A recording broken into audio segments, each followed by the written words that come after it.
They say you never forget your first time. My God, how I wish I could.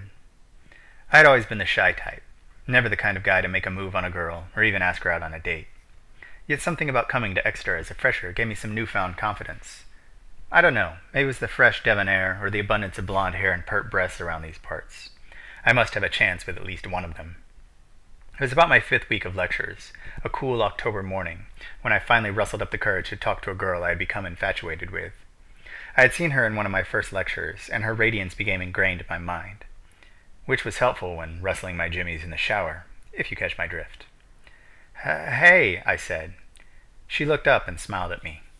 I almost bust a nut on the spot, but luckily I managed to keep Lil Nipper somewhere between a semi and three-quarter. Do you want to, I pause. I can't get it out. Sweat is dripping from my hands and I start to feel my pockets moistening.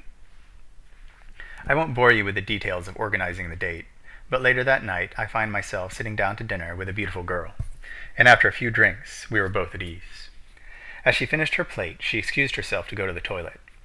I wasn't even close to finishing my bolognese, but I'm not one to waste, and so, while she was away, I stored my spaghetti in my blazer pockets, and some in my fedora. I wasn't planning on wearing my fedora later. That would look silly. As the gentleman I am, I walked her back to her place, walking on the outside of her, next to the road, as Mother taught. When it came time to bid her adieu, she softly said the words, "Do you want to come in?"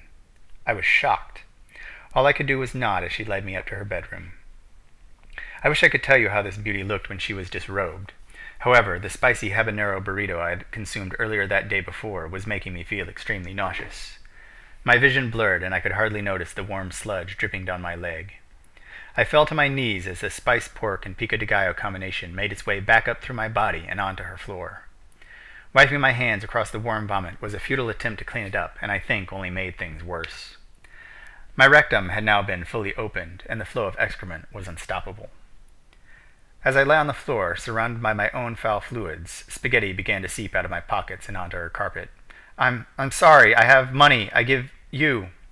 I didn't quite hear her response. Somewhere between ejecting out of every orifice, my hearing had been dampened. But I knew I had to leave. I crawled down her stairs as quick as I could.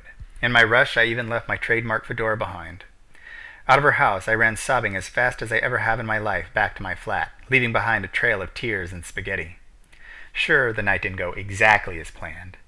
My dignity took some severe hits, and I lost my trademark fedora. It's kind of my thing. But hey, it was a night I'll never forget. At least I've lost my virginity.